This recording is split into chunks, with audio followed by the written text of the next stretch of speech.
Well, good morning. Yes, it's me, Kenny Polcara, your host of the party, and today is Tuesday, March 18th, 2025. And here are the things you need to know to get your day started. Well, stocks rallied for 2 days. Oh my God, think about that. Although futures this morning are pointing a bit lower, right? Now, while the indexes are lower, there are some sectors that remain strong, actually screaming higher. We'll get to those in a minute. Bonds are up, oil is up, and gold marches into a brand new century. And the Fed's FOMC meeting starts today. The announcement is tomorrow at 2 p.m., right? But the issue is going to be what he says in the presser. And what do we have for dinner? We're going to have the Veal, Osso, Bucco. But we'll get to that in a moment. Now, I know markets are anxious, and that can make people uncomfortable. You can reach out. You can give me a buzz. You can go to slatestone.com and send me a message through the contact page, or give me a call at 561-244-2504. I'm happy to discuss markets, ideas, policies, planning, all that stuff. Anyway, so I take a couple of days off and look what happens. Stocks rallied for 2 days. Oh my God, pushing higher and higher from what was technically oversold levels, causing some to suggest that the nasty, swift 10% pullback in the S&P, or the 19% pullback in the Russell, the 14% pullback in the NASDAQ, the 19% pullback in the transports, or the 22% pullback in the Mag 7 is all over. Some even suggesting that we're going to get this V-shaped recovery, right? A camp that I am not in. But let's not misunderstand that. While I think we're going to get a recovery, I just don't think it's going to be the swift V-shaped recovery. At the end of the day on Monday, the Dow was up 353 points, or 0.9%. The S&P up 37 points, or 0.6. The NASDAQ up 55 points, or 0.3. The Russell advanced by 25 points, or 1.2%. The transport's up 115 points, or 0.8. The equal-weighted SP up 92 points, or 1.3%, while the Mag 7 lost 256 points, or 1%. Now, on Friday, we learned that University of Michigan sentiment surveys were disappointing, and that caused the market to rally. Why? Think about an easing Fed. And yesterday, retail sales were the focus after January's disaster, and the results suggest that the consumer spending is not collapsing the way they told us last month. Investors and analysts sat patiently on the edge of their seats waiting for the retail sales number published by the U.S. Department of Commerce to hit the tape. And while they did not blow the roof off, they did make a solid recovery from the weak January numbers. So for instance, January's retail sales number month over month was revised down to negative 1.2%, down from the original negative 0.9. But February's number came in at plus 0.2%. That was up a substantial 1.4% over January. And how about ex-autos and gas? That came in at up 0.5% versus January's negative 0.8%. A 1.3% advance month over month. In the control group, that came in at plus 1% versus last month's negative 1%. So a 2 percentage point turnaround. These are good numbers. They're not a disaster at all. And they did offer some support for investors. And so investors, traders, and algos went bargain hunting, right? And stocks rallied. 90% of the S&P ended yesterday higher. Real estate in the lead up 1.8%, industrials up 1.4%, consumer staples up 1.5%, energy up 1.6%, healthcare and basic materials up 1.3%, financials up 1.2%, communications up 0.7%, tech up 0.7%, utilities up 0.4%, while the consumer discretionary gained 0.2%. Now, just FYI, year to date, we have 9 of the 11 S&P sectors are higher year to date, suggesting that there is plenty of opportunity for investors, and that supports the whole diversified conversation. Energy and healthcare for the year are up 6.5%. Utilities up 4.7%. Basic materials up 3.5%. Real estate up 3.7%. Industrials up 1%. Communications up 0.5%.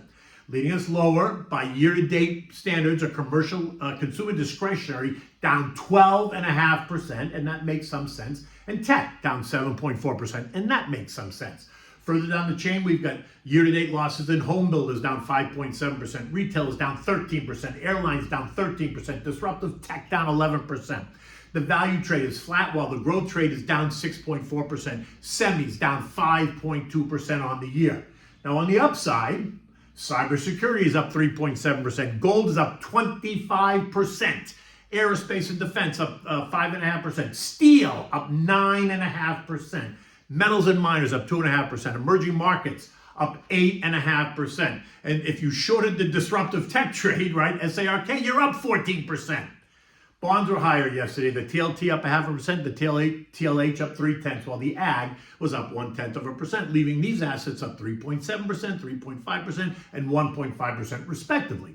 3 and 6 month bills, short duration bills, are now yielding 4.3% and 4.27%, while the 2 years yielding 4.03, up from 3.82% last week, while the 10 years yielding 4.3%, up from 4.1% just last week. Oil, while down 11% from the January high, is up 4% off the recent lows at 65.20. This morning trading at 68.61, right? Up a buck. The recent strength being credited to escalating Middle East tensions and demands by Putin on any ceasefire deal in Ukraine. Overnight, Israel launched an attack on Gaza after Hamas refused to release any more of the hostages, bringing any ceasefire to an end for now, while Trump ramps up the pressure on the Ayatollah.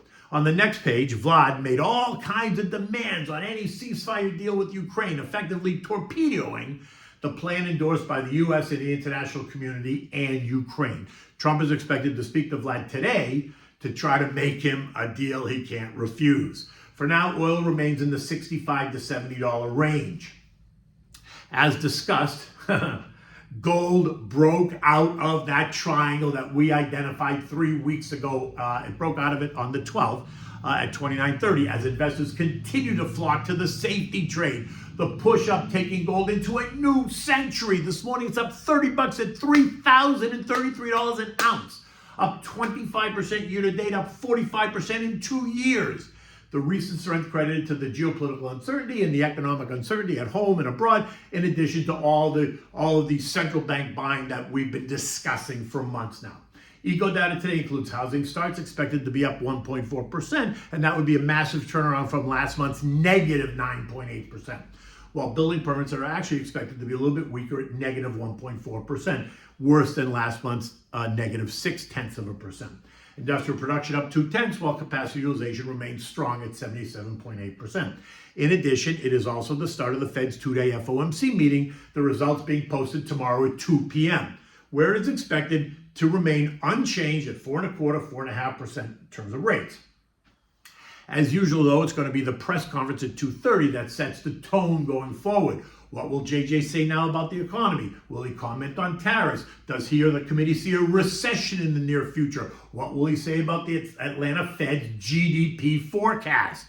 Now, the Atlanta Fed GDP now forecast is expecting first quarter GDP to be negative 2.1%, down from the previous estimate of negative 1.6 on March 7th, influenced by the January retail sales data that lowered the nowcast for real personal consumption growth from 1.1% to 0.4%. But yesterday's retail sales data saw a bit of a rebound, so I suspect that we should be seeing that estimate change a bit. Now, keep in mind that the GDP is a running estimate based on available economic data, and it is usually volatile, especially early in the quarter, as more data becomes available. So proceed cautiously before making any longer-term assumptions. U.S. futures this morning are lower. Dow futures down 140 points, the S&P down 14, the NASDAQ was down 90, while the Russell was down 10. As discussed, I am not in the camp of this V-shaped recovery and continue to expect more volatility through mid-spring, right after tax day. The end of the quarter is coming, right, March 31st, and we will continue to see money move out of what is considered the stretch trade and the tired sectors and move into what asset managers and retail investors consider safer, more stable investments under this cloud of uncertainty in economic and geopolitical policies, right? Now, I brought you those year-to-date performances earlier in this note. The end of the quarter can be a bit volatile, and this quarter will probably be no different. So you need to expect that volatility moving into the last couple of weeks of March. European markets this morning were all higher. Germany up 1.1%. The German parliament expected to vote on a spending program worth billions of euros, and that has been a major catalyst for the Eurozone performance this year. Do you realize that German markets are up 17.5% year to date? Italy's up 15%. Spain is up 14.5%. Eurostock is up 12%. France is up 10%, while the UK is up 6.6%. Again, think diversity, think international trading, right? The S&P closed at 56.75, up 36 points yesterday. Trendline resistance is at 57.42, a level that I suspect is going to prove to be tough to get through on the first go around.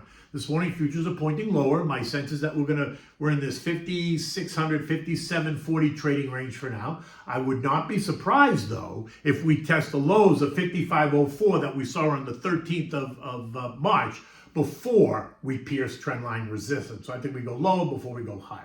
Now, do not expect that anxiety is over just yet. I think we continue to thrash around because there was a fair amount of damage done to the markets over the past couple of weeks. And that needs to be repaired, and that only happens with time. I think we trade here for a while to repair the damage as the issues get resolved, or maybe not. And that's going to determine where we go next. If the issues do not appear to be resolving, then the thrashing continues and we move a little bit lower. If they do resolve, then off we go. In the end, patience is always a virtue. Now listen, I gotta say, you gotta get comfortable by being a bit uncomfortable at times. You need to stay defensive while being cautiously optimistic. In any event, you know the drill. Stick to your plan, don't panic, and if the recent pullback is causing you undue stress, then maybe you need to reconsider your plan. Know what you own and why you own it, and as always, remain diversified. Okay, so what do we have for dinner tonight? This is such a great dish, and it's like a real hearty dish, right? Veal Osso Bucco. We're going to serve this on a bed of polenta with all the veggies. So let's get to it. Now for this you need the veal shank, right? 6 veal shanks or so. You need kosher salt, fresh ground black pepper. You need flour, extra virgin olive oil. You need a large onion that you're going to dice. You need 2 carrots peeled and diced. You need celery stalks that you're going to dice up, chop up. You need a small can of tomato paste.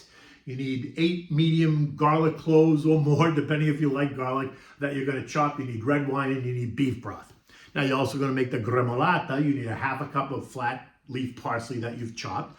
You need a tablespoon of grated lemon zest from 1 or 2 lemons, right? You need 2 medium cloves of garlic that you're going to mince. Should be about 2 teaspoons. Now preheat your oven at 350 degrees.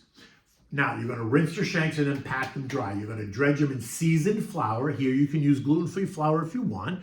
And then you're going to brown them in a frying pan with heated olive oil, right? Making sure that you keep the heat on high to sear the outside while trapping all of the juices on the inside. After you brown the meat on both sides, you're going to take that and place it in a roasting pan, right? A deep baking dish. Making sure not to crowd them too much. At this point, you're going to chop your carrots, celery, and onions. You're going to crush the 7 or 8 garlic cloves, and you're going to spread the garlic and the veggies all over the top of the meat. You're going to add the lemon zest on top of that, not too much, but enough so that you know that it's there. Now you go back to your frying pan. You're going to deglaze it with the red wine. You're going to add beef broth and a can of the tomato paste, right? You're going to let it all melt together, bring it to a boil, reduce the heat, let it thicken up a bit. About 4 or 5 minutes ago, let the alcohol burn off. If you need to, you add a little bit more beef broth if you think you need, more. Then you're going to add this mixture to the roasting pan, making sure that you bathe the shanks in this wine beef broth. You don't want to drown them. You just want them bathing in the broth. Cover it tightly, place it in this 350-degree oven for an hour, and then reduce the heat to 3 1/4 and cook it for another 4 hours covered. When it's ready, you're going to take a look. You're going to smell this wonderful aroma. You're going to notice how it fills the kitchen and permeates the whole house. When it's done, you're going to take it out of the oven, take half of the vegetables and make a puree out of it. Now, you're going to take the polenta that you made. You're going to make a bed of polenta. Then you're going to place the veal shank right on top of it. Next, you're going to take some of the remaining vegetables and put it around the shank and then pour some of the pureed vegetables on top. You're going to have your guests take a seat. You're going to enjoy a robust glass of red wine. Your choice, but I'll tell you, the Brunello di Montalcino works really well with this dish. In any event, it is Tuesday. It's a beautiful day outside. The week has really just begun for me anyway. Until tomorrow, take good care.